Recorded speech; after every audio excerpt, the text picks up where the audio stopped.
Namaste everyone. Good afternoon. A warm welcome to you all to this series of Ayurveda webinars being organized by Munial Institute of Ayurveda Medical Sciences, Manipal. Thanks for joining us and encouraging us. In this series, today it is a great pleasure for me to present before you Dr. Shripati Acharya, Professor and Head, Department of Kaya Chikitsa, Munial Institute of Ayurveda Medical Sciences, Manipal. Sir has an extensive clinical experience spanning over 3 decades. An orator, a teacher, a researcher, and a clinician. He is working since 22 years in our institute. After completing his graduation from SDM College of Ayurveda, Udupi, he did his MD in Kaya Chikitsa from Banaras Hindu University. Then did his PhD at Sampurnanand Sanskrit University, Varanasi. Currently, he is a guide for PhD also under Rajiv Gandhi University of Health Sciences. Several books in Kannada and English both. He has published a number of articles in various international peer-reviewed journals. He is also a member of some of international journals in editorial committee and also a reviewer. He has presented several papers as a resource person in various national and international platforms, not only in India, but also in other countries like United States, United Kingdom, China, Sri Lanka, Thailand, Bangladesh, etc. Today, he will be sharing his experience in the management of chronic kidney diseases. He will be speaking on Ayurvedic management of chronic kidney diseases. Without much delay, let me welcome Dr. Shripati Acharya to take over the session. I request Dr. Ravishankar Shenoy to continue the moderation of the section. Thank you very much. Thank you, sir, for the introduction. Now, I request Dr. Shripati Acharya, sir, to take over the session. I also request all the participants to mute themselves to avoid any disturbances. At the end of the session, the participants may unmute themselves to ask any relevant questions they feel on today's topic, which sir will be happily answering. So I now request Dr. Shripati Acharya sir to take over. Namaste. Thank you for introduction. I am speaking the topic, that is the management of chronic kidney disease by Ayurveda and integrative medicine. So now in the society there is an increase in non-communicable disorders, and the conventional system of medicine, that is modern medicine, has little role or limited role in catering the healthcare needs in such disorders. And about 2/3 of global population is having the notion or idea that only conventional system of medicine, that is modern medicine, is not able to cater the healthcare needs, especially in non-communicable disorders. But the collaboration with modern medicine, with collaborating with Ayurveda and traditional medicine and the allied sciences is the need of the hour, because lifestyle disorders, non-communicable disorders, psychosomatic disorders, and metabolic disorders, these disorders, modern medicine cannot fulfill the need. So in that view, Ayurveda is getting importance. Even the WHO is having the same opinion, that they have noticed that simple infection in hospitals is not controlled by antibiotics, and they are seeking some help from the alternative medicine or traditional medicine. Today's topic is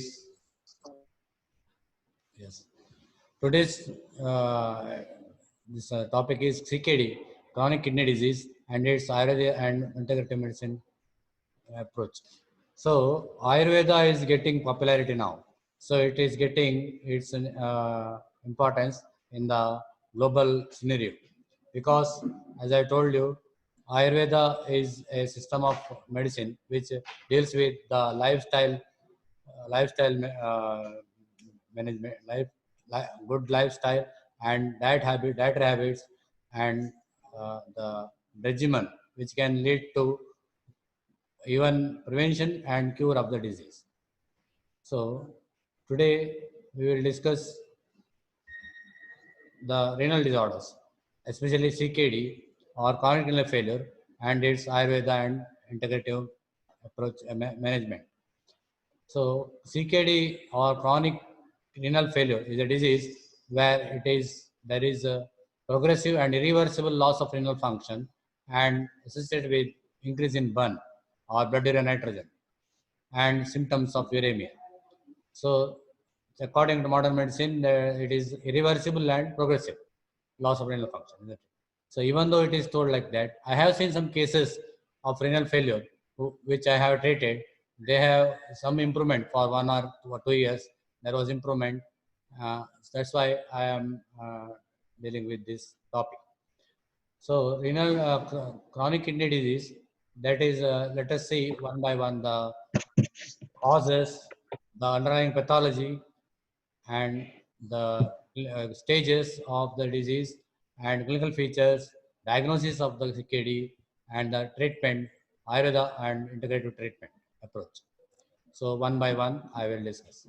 So according to the causes, so the here now the diabetes and hypertension is increasing in incidence. So it is because about in Indian population itself, about 17% of Indian population are prone to hypertension, and about more than 10% of Indian population are either diabetic or pro-diabetic. In this scenario, in this context, these two disorders are the severe disorders which, if it is not properly monitored or treated, there will be often development of CKD, because here the hypertension, systemic hypertension, persistent systemic hypertension will lead to the damage in the renal glomeruli. In the glomerular basal membrane, there will be damage, and there will be sclerosis that leads to the alteration in the renal functions. Even diabetes mellitus, that also leads to glomerular sclerosis, and finally CGN, chronic glomerulonephritis, and ultimately CKD.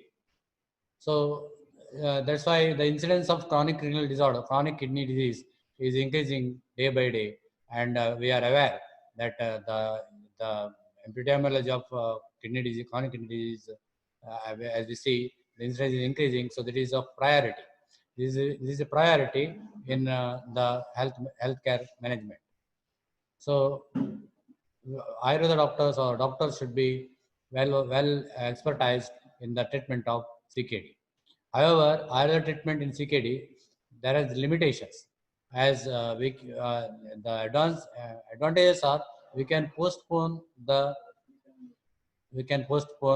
dialysis or kidney transplantation by continuing Ayurvedic medicines. We have the medicines like nephroprotectives, Ayurvedic diuretics, and this one, hematinics, calcium containing drugs, Mutrala drugs, and like that, isn't it? So we will come by one. So I have told you definition. Now the causes. There are 4 causes, underlying pathologies, 4. Actually, pathology will be only 2. That is glomerular pathology and extraglomerular pathology. The causes, if you see, the causes are infective, obstructive, vascular, and toxic, or toxic, obstructive, infective, and vascular. Toxic means ingestion of toxic drugs. This is nephrotoxic drugs. Nephrotoxic drugs like non-steroidal anti-inflammatory drugs or paracetamol like drugs, these gold, penicillamine, etc. They will damage the kidney, especially the glomerulus, and cause the permanent damage, and cause CGN and ultimately the renal failure. Then the infection, chronic pyelonephritis or repeated UTI can lead to inflammation and infection of the renal parenchyma, and that will cause CGN and ultimately CKD. Then vascular, renal vein occlusion or renal thrombosis, vein thrombosis, or systemic hypertension that can cause the damage to the kidney, especially glomerular sclerosis, and that can lead to renal failure, CKD again. Then obstructive, this is the commonest cause. The benign prostatic hyperplasia or urethral stricture or some mass which is obstructing the bladder neck. This can cause retention of urine, and there will be hydroureter, hydronephrosis. Then it leads to CGN, and it leads to renal failure, chronic renal failure. So these are the 4 causes of chronic CKD, isn't it? So coming to the stages of the renal chronic renal failure are, there are 4 stages. That is decreased renal insufficiency, renal failure, then third stage, and 4th stage is end stage renal disease. First is renal insufficiency. So there will be 25% of renal function is lost. In the second stage, 50% of renal function is lost. In the third stage, 90%, 75% of renal function is lost. And in the fourth stage, 90%, more than 90% renal function is lost. In the second and third and fourth stages, there will be symptoms also will be there. First and second may be asymptomatic. These are the stages of renal CKD, CKD, isn't it? So clinical features. Coming to the clinical features, there are varied in all the systems of the body. They may be included. They may have the CKD may be presented with the symptoms and signs of any system, isn't it? So almost all the systems are affected by the CKD. So for example, first we see the this one, gastrointestinal system. There can be nausea, there can be vomiting, there can be hiccup, there can be gastritis and internal bleeding, there can be hematemesis, isn't it? Hematemesis, because of gastric bleeding, there can be hematemesis or melena. Concealed bleeding can cause hematemesis or melena. Coffee ground vomiting is seen in case of CKD. This is a gastrointestinal symptom. Or sometimes pain abdomen also may be seen. Next, diarrhea also can be seen. Next is respiratory system. There will be, because of fluid and water retention, water retention in the body, there can be pulmonary edema secondary to the left ventricular failure. So that if that causes basal crepitation and breathlessness, cough with expectoration. Suppose added infection is there, there can be cough with expectoration. Then there will be distress. The respiratory distress can also occur. Because of fluid accumulation, there can be respiratory distress also. Then the cardiovascular system. Cardiovascular system includes, as the urine output is less, the sodium and water retention is there, there will be overload. The load on the heart is increased. That causes left ventricular hypertrophy, left ventricular failure. Left ventricular failure is followed by the pulmonary edema. And symptoms will be nocturnal dyspnea, paroxysmal nocturnal dyspnea, and orthopnea, cough with expectoration, inability to walk, weakness, altered sensorium. These symptoms will be there. So that is about the cardiovascular symptoms. Then coming to the endocrine. So there will be, because there will be the calcium metabolism is altered. There will be hypocalcemia. That will be a potential stimulus for the parathyroid gland. That gland, when it is stimulated, parathyroid hormone is secreted more in more quantity. That causes the demineralization of the bones. Demineralization of bones, there will be fibrosa osteotis cystica. That means there will be cyst formation, or bones will be soft, and there will be osteoporosis also. Osteomalacia will also be there. And sometimes pathological fractures may also be seen as a consequence of CKD. So parathyroid hormone is more secreted. It causes demineralization of the bones, and the calcium from the bones comes to the blood circulation, and that will affect. And one more is there, vitamin D. One of the function of kidney is activation of vitamin D. So since kidney is affected, the activation of vitamin D, that is 25 hydroxycholecalciferol, is converted into 125 dihydroxycholecalciferol. This is the function, one of the function of the kidney, normal kidney. When the kidney is affected, this is not happening. That causes the vitamin D deficiency. That's why gut absorption of the calcium and the calcium metabolism is affected. That's why there will be hypocalcemia. That will be the stimulus for the PTH or parathyroid gland, and parathyroid hormone is secreted more. That causes demineralization of the bones and osteoporosis and osteoarthritis fibrosis are occurring. That causes pathological fracture also. Now these things we have to consider, because while treating, we have to consider all these things. Simply we cannot give Shamana Shodhana treatment. We have to have a integrative approach. Then the effect will be more, the outcome will be more, and it will be useful for society also. There are diseases which are treated by Shamana Shodhana also, but when coming to renal failure, we have to strictly follow an integrative approach. That will be the most beneficial for the patient as a society also. Even economically also, or the expenses also will be less. So coming to the endocrine system, and after endocrine system, the immunity will be decreased. Then hemopoietic system. So because there is increase in urea and creatinine, there will be pH of blood is altered. This will depress the bone marrow. Then the bone marrow will be suppressed. That causes the decreased production of RBCs. That will be leading to anemia. One more thing is there can be pathological bleeding. Because of viremia, the bleeding occurs. That can also lead to anemia. One more is there hemolysis. Because of alteration in pH, because of the presence of urea and creatinine, the RBCs are going to rupture, and that causes hemolysis and decrease in hemoglobin. These three causes will be leading to anemia. So then other systems like musculoskeletal, there can be cramps, there can be Trousseau sign will be there, Trousseau sign, carpopedal spasm. These are due to hypocalcemia. So these are caused due to the hypocalcemia. Carpopedal spasm and Trousseau sign is seen. So that is when we tap in this area, then there will be sudden contraction of the masseter muscles. That is process. That is a sign, isn't it, of hypercalcemia. Then the hand, there will be typical posture of the hand. That is flexion of the interphalangeal this one joints, and extension of the this one wrist, that is occupied. That's the seen in case of this calcium deficiency, isn't it? That is carpopedal spasm.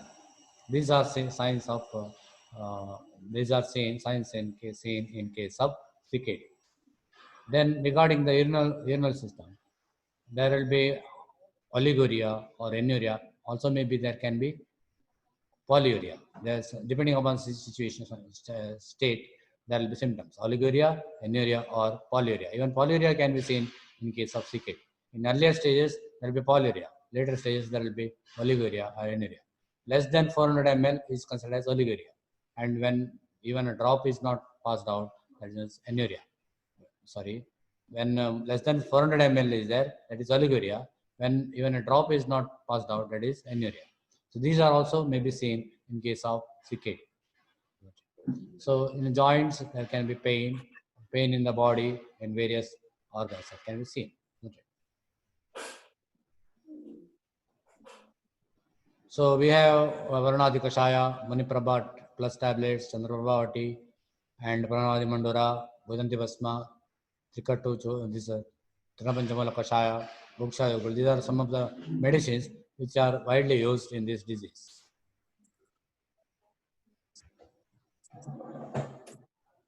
So renal, so diagnosis, how you do diagnosis? Diagnosis by renal function test, by clinical features, and after clinical features, if you have suspicion of renal CKD, then you go for blood test. In the blood test, there will be anemia. Usually, anemia will be there, and there will be also hypochromic microscopic anemia will be there. Then urea, creatine, blood urea will be less, more than 30 milligram percentage, and serum creatine will be more than 1.2 or 1.5 milligram percentage. If you do creatine clearance test, that will be abnormal, and so uric acid may also be high. So these are renal function. If you do renal urine test for microscopic and this one routine and microscopic, there can be in routine there can be stones, crystals. In microscopic there can be RBCs, there can be pus cells. Okay. So these are same. Suppose the infection is there, pus cells are same, RBCs are same. There is one more disease known as polycystic kidney disease, where the cysts are found. There is a congenital disease where as the age advances, there will be increase in size of the cyst in the kidneys. There will be multiple cysts. There is polycystic kidney disease. And in this disease, there will be, if you do ultrasonography, the cysts are evident, isn't it? That is polycystic. That also leads to CKD. And so the causes, pathologies you see, there are two. They are either they may be this glomerular or extraglomerular.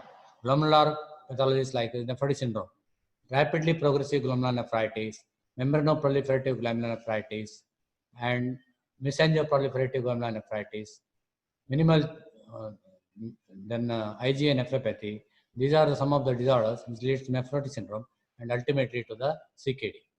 So mesangial-proliferative glomerulonephritis and membranoproliferative nephritis, ultimately definitely they will go to CKD. But membranous minimal change disease, where there is no much evidence of damage to the GBM. Okay. So that will lead to CKD, isn't it? So next, coming to the treatment, we will see the treatment. So this is the kidney function microscopic anatomy, and there is glomerulus, top of capillaries surrounded by glomerulus, Bowman's capsule, and there will be convoluted tubules, proximal, distal, and involuntary tube, and collecting ducts.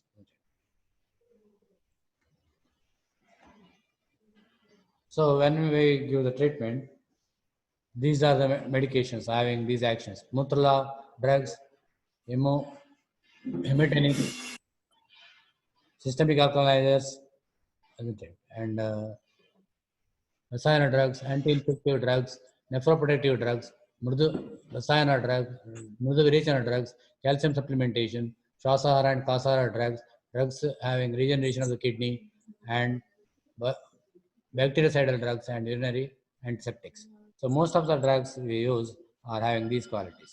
We will see one by one. So Mutrala drugs, Ayurveda Mutrala drugs we can give. There is a decrease in glomerulation rate. We can give Ayurvedic Mutrala drugs like Punarnavasava, Gokshara Bija Churna, Ushirasava, Punarnavashta Kashaya, Varnadi Kashaya, Shilajatoti, and Pranavadi Mandura. Pranavadi Mandura is the best Mutrala drug, frequently used in this disease. So these are the drugs that is Purnava, Varuna, and Gokshara. So hematinics. So there is usually associated with hypertension and anemia, iron deficiency anemia. Hypertension is very, if the patient is more than 50 years, if he is having diabetes and hypertension, and if he is having also anemia, you have to suspect the CKD, because most common, isn't it? Hematinics you have to give. Punarnavadi is the best drug of choice. Otherwise, you can give Navaya Saloha, Punarnavadi Mandura, Dakshavaleha, Mandravasma, Stohavasma, then Kasyavasma, and Suraksharakasa.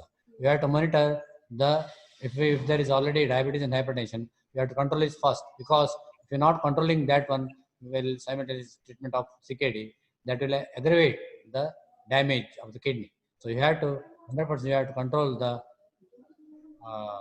diabetes and hypertension if it is present. So in systemic alkalizers, Mudunti Basma, Shankha Basma, Maratika Basma, Pravada Basma, all are the Sudha Vargiya Aushadhi, which contains calcium. So these drugs have that antacid also, and also increase in calcium concentration in the blood. It will correct the supplement. It will supplement the calcium to the blood, to the body. Thereby, there will be the hypocalcemia is corrected. And locally in the stomach and intestine, that causes antacid action, and there will be reduction in inflammation. Anti-infectives, though the immunity is suppressed, so we can give anti-infectives also. Ayurvedic anti-infectives, Sarivadhyasava, Gandhakasayana, Chandanasava, Ushirasava, Chandanadi, Chandrabhavati, Panchalikta Kashaya, Panchalikta Mahatikta Kashaya, and Patala Katarina Kashaya. These are anti-infective, which controls the infection. Rasayana drugs, as the age is middle and old age, usually, Chandraprabhavati, Prabha tablets, Sarivadi, Hima, Ushiradipeya, Bhokshal Churna, Bhokshaju can be given as Rasayana drugs. Regenerators, nephroprotectives. This protects from injury to the kidney. Mani Prabha tablets, Tundanasava, Tundanadiloha, Shilajit Rasayan, and Sarvadasava are useful. So there is research has been conducted on Mani Prabha tablets, and in Chennai, one research laboratory, and it is proved that it's nephroprotective. Mardhavirechana drugs. We have Triphala, Abhairishta, Uchrasa, and Trithra. As per necessity, we have to give. We'll continue. Okay. Calcium supplements. So, Godanti Basma, this we have this supplementation of calcium also. These are antacid also, and the alkalinizers also, and calcium supplement also. Godanti Basma, we have Shankap Basma, Varatika Basma, Pravala, Panchamrita Rasa, Mukta Panchamrita Rasa, Kamadhuva Rasa. These are beneficial, isn't it? One thing is there will be increase in potassium content. We have to monitor the serum electrolytes also in case of the KD, because potassium will be more. That is, hypercalcemia is a complicated sequelae of chronic kidney disease. So we have to monitor serum sodium as well as serum potassium. So for that we have to restrict the potassium containing food stuffs, like we have citrus fruits or banana, ripe banana, or tender coconut water. These are all containing high potassium. That causes hyperkalemia. So a patient is asked to avoid the fruits and the food substances which contain more potassium. So that way we can take care of hyperkalemia. Hyperkalemia is severe condition where there will be cardiac toxicity, and there will be there are serious consequences. So that we have to keenly vigilant. We have vigilant with the serum potassium levels. And drugs stimulate regeneration of the kidney. We can give drugs which regenerates the kidney, like Chandra Prabhavati, Mani Prabha tablets, Chandanadi Lauha, Chandra Shilajatwadi Lauha, and Shilajatwati. Shilajatu is a very good Mutra drug. Prameha it is told. Susita Prameha it is told. Prameha is a Mutra Vikara, isn't it? So, and also in kidney disease, it is the best. Shilajatwadi is better, which regenerates the kidney. We can give bactericidal drugs, especially those bacteria which are seen in the urine or urinary tract, like Klebsiella or E. coli. E. coli and Klebsiella, they are common in the kidney, in the urinary tract. So these can be controlled by Gandhakarasayana, Sarivadhyasava, Chandanasava, Mahatikta Kashaya, Vedakarati Kashaya, etc. Urinary tract infection can be controlled. The Shwasa, because chronic repeated urinary tract infection that will further damage the kidney. Persistent urinary tract infection that will affect the kidney, especially pyelonephritis, that will affect the kidney badly. So we have to see that the infection is controlled. Shwasahara drugs, because there is symptoms of dyspnea will be there. Because of fluid and water retention, there will be overload, and there will be pulmonary edema, and there will be breathlessness. You can give Sitapala Churna, Talisal Churna, Pushkaramula Kanakasava, Poshkaradi Kashaya, Vestimula Churna, and Somasa. Here you see Somasa contains ephedrine, and Kanakasava contains atropine, and Pushkaramula inhaler osmosis is a bronchodilator also, and Sitapala Churna is expectorant. So these will be giving relief, symptomatic relief to the patient of suffering from breathlessness in case of CKD. And Kasahara, because there is a bilateral infiltration, fluid infiltration in case of pulmonary edema, there can be infection and there can be cough, and sputum may be there, expectorated. So we have to use expectorants like Vasakarishta, Vasavaleha, Kantakarya Valeha, isn't it? We have to avoid heavy metals Otherwise, the Kastaushadhi can be freely given because they are least toxic to the kidney. Isn't it? So urinary antiseptics. We have Chandana Sava, Sarivadya Sava, Chandana Dlava, Chandra Prabhavati, Maniprabha tablets, Ushira Sava, Vidaryadi, Kashaya, and Shilayatala. These are all the urinary antiseptics. This controls the infection in the urinary tract. So coming to the discussion, CRF is a degenerative disease which is commonly seen in Indian population. As dialysis much expensive, dialysis this Ayurvedic medicine by Ayurvedic medicine, dialysis can be postponed by giving the treatment of Ayurveda and integrated approach. And by Ayurvedic treatment, we can increase the hemoglobin and increase the strength of the patient also. I have seen patients who are regaining the strength and also hemoglobin is increased. Since Ayurvedic treatment increases immunity, the occurrence of infection, repeat infection is minimized. And causative factor of CRF we should be addressed first while treating the patient. This is a conclusion. So this the drugs which are Thank used in CKD. So we have to see the symptoms and the pathology, underlying pathology. Accordingly, we have to select the drugs. For example, there will be systemic hypertension. There will be a severe hypertension. There will be iron deficiency anemia. There will be symptoms like vomiting or diarrhea or nausea. There will be symptoms. There will be bleeding, internal bleeding or gastrointestinal bleeding. There can be symptoms of sodium and water retention like volume overload that will lead to hypertension as well as that will lead to left ventricular hyper failure and pulmonary edema. Isn't it? There can be symptoms related to vitamin D deficiency and calcium metabolism. There can be symptoms which are related to hemoglobin, uh, like that. So accordingly, we have to treat. We have to evaluate the condition of the patient, how much morbidity has occurred, how much dhatu vikriti has occurred, and accordingly we have to screen the patient in each and respect in each dhatu or in each tissue or system, and accordingly we have to plan the treatment. If there is anemia, we have to give hematinics. If there is hypertension, we have to control the hypertension first. If there is diabetes, we have to control the diabetes first. If there is internal bleeding, is there gastrointestinal bleeding, we have to give hemostasis, we have to give hematinics, Ayurvedic only, Ayurvedic, most possibly Ayurvedic. If not controlled, we can add modern medicine also. But we have to closely monitor the situation, isn't it? If there is a calcium deficiency, we have to supplement the calcium by giving Godanti Basma or Pravada Panchamritarasa or Mukta Panchamritarasa or Varatika Basma, like that, isn't it? If there is anemia, we have to use Purana Animandura or Navai Saloha, or we can use Mandura Vasma or Kashi Vasma and the like, or Daksha Dileha. If he is diabetic, we cannot give Daksha Dileha. Otherwise, we can use Purana Animandura or Navai Saloha. If there is constipation, we cannot give Navai Saloha, but we can use Purana Mandura. So you have Purusham mixture. Ayurveda says personalized medicine. Personalized medicine. That means according to the person to person, the plan will be changing slightly. Even the principle is same, but the selection of drugs will differ from person to person. That is what the Vagbata says. Purusham mixture. We have a very integrative approach, isn't it? So we have to analyze the extent of damage or extent of vikriti in different systems. Accordingly, we have to plan the treatment. We have to advise the patya, we have to advise the medicine, not formulations, and we have to change the lifestyle and habits. Accordingly, we can have, isn't it? Suppose severe hypertension, we can add Sirodhara also, isn't it?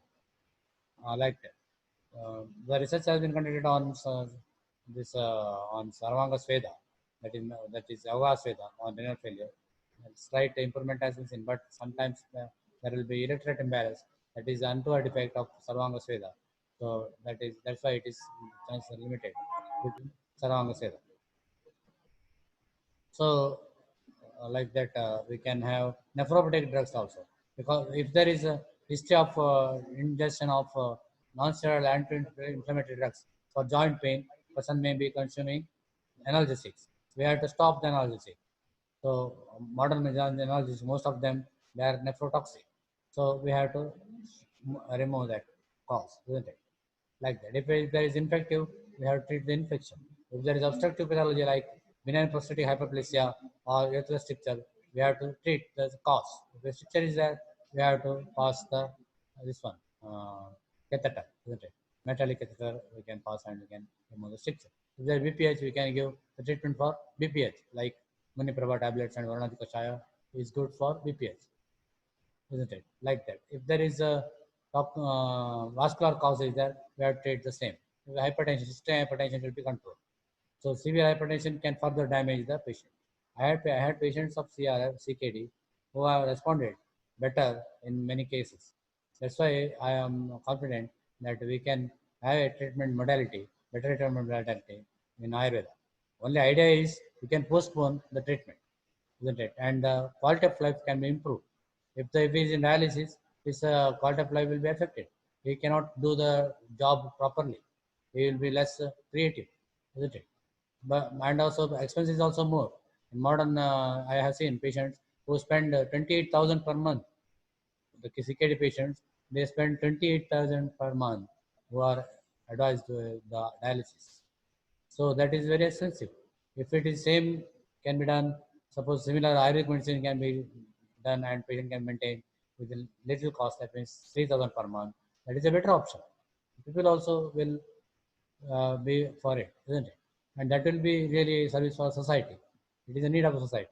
So Ayurveda doctors should develop skill or expertise in treating the even renal cases also. They can postpone the renal dialysis and the renal transplantation, which is very costly.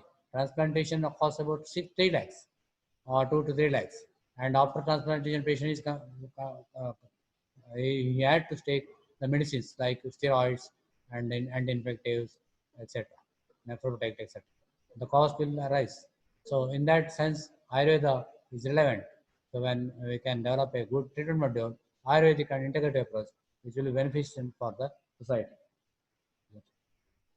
So like that, we can give the medicine. Suppose there is left ventricular failure, we have to suppose Ayurvedic medicine is not sufficient, not again, we have to teach on modern medicine. Left ventricular failure, we give at bed rest.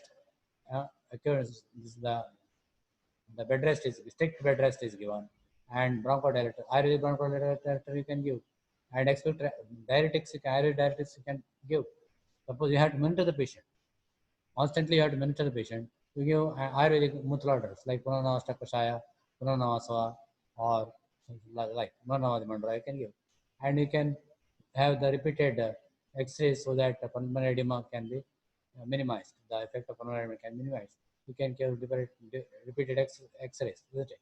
Pulmonary edema you can diagnose by the X-ray, isn't it? Symptoms also, signs and X-ray also. X-ray shows prominent upper zone vessels, Kerley ABC lines, and butterfly shadow or bad swing appearance, and another is pleural effect. If these are limited, decreased, then there is relief from pulmonary edema. We can monitor the patient of pulmonary edema also, provided we have to regulate, we have to monitor the patient. Otherwise, if the patient further develops oxygen, decrease in oxygen concentration on the blood, then he may lead to cerebral anoxia and infarction of the brain tissue. That is very dangerous. So you have to take care of all the conditions. So like that we can pray. Hiccup is there, you can give Kajra Sawa or Kajra Jamanta, you can give hiccup, provided there is no diabetes. Otherwise you can stand of the mummy type syrup, etc.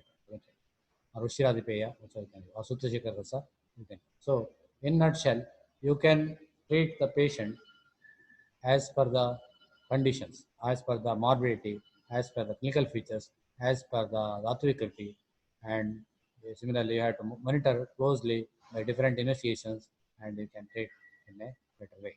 That is my idea.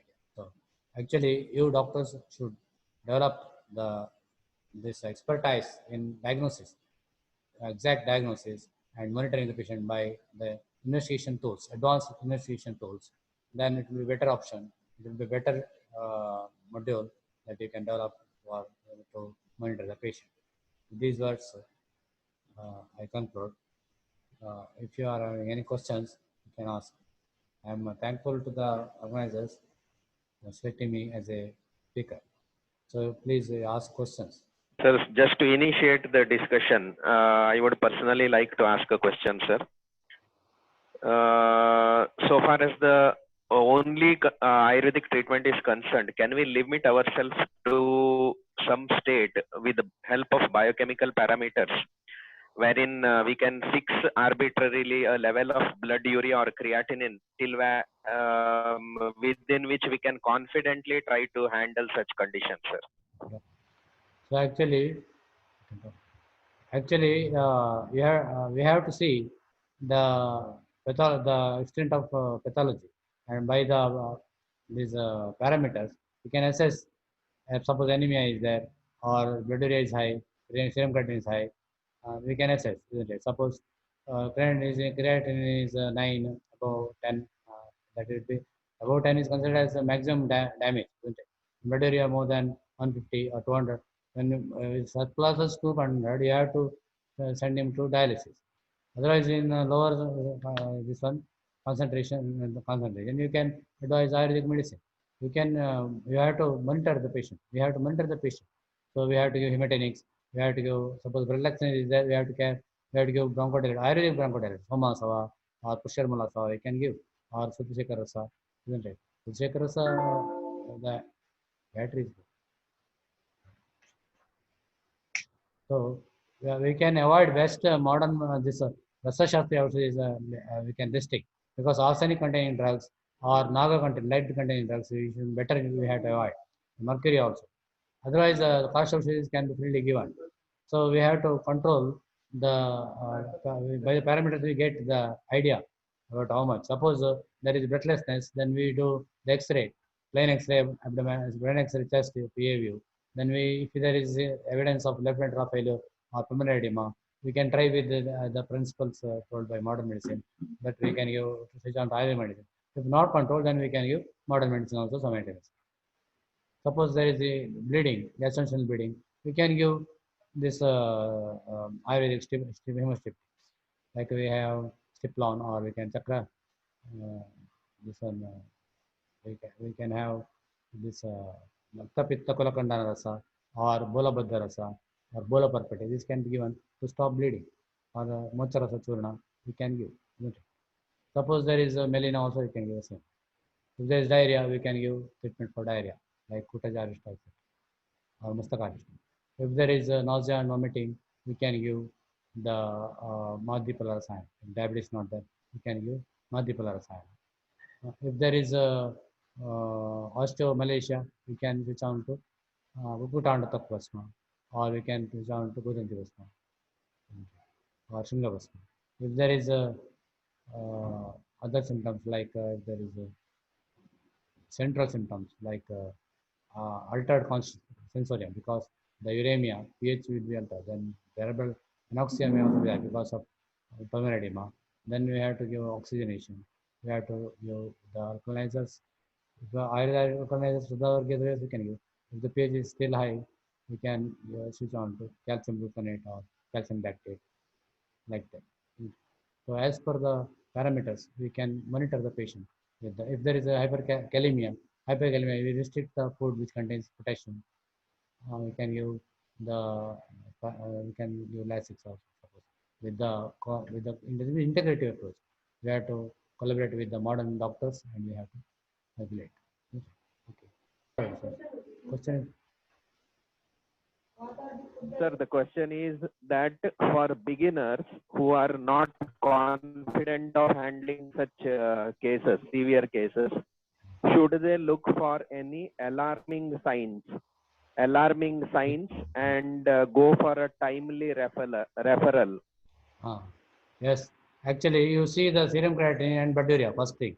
So if the blood urea is above 50, suppose 150, 200, 150, then you can, or 200, more than 180 or 200, you can refer. Serum creatinine, if it is high, more than 10, then you can refer. Otherwise, the symptoms, central symptoms that are there, suppose central symptoms like altered sensorium is there, you can refer. Symptoms of shock, if it is there, you can refer. And also symptoms of fluid and water retention, that is volume overload. Suppose pulmonary edema is there and anoxemia is there, then you can refer. Suppose there is a ammonia will also, sorry, if these are the conditions, isn't it? So first thing is serum creatinine and blood urea.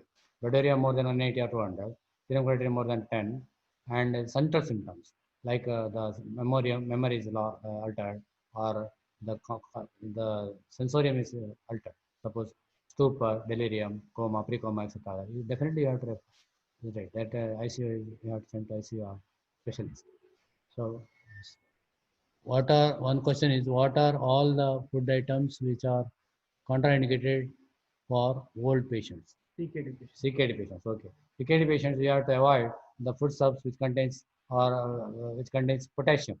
We have to restrict the potassium containing stuffs like citrus fruits.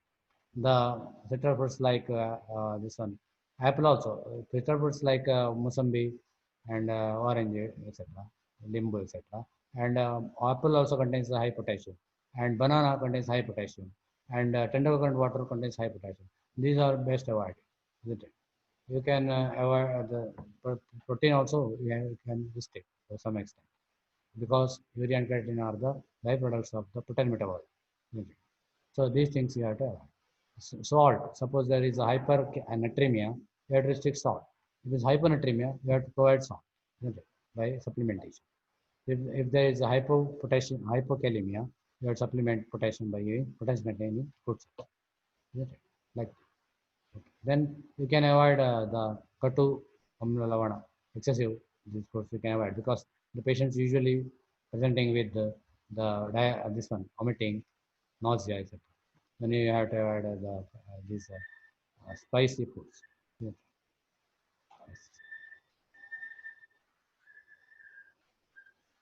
Any other questions?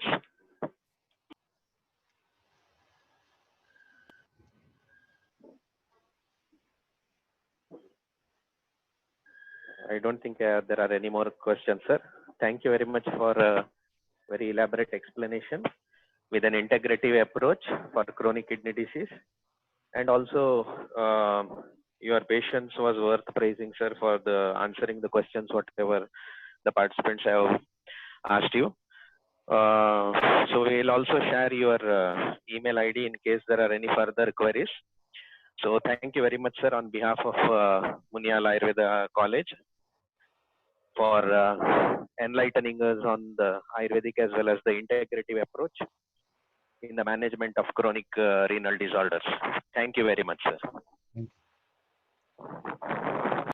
you. For the Munial Ayurveda for giving opportunity.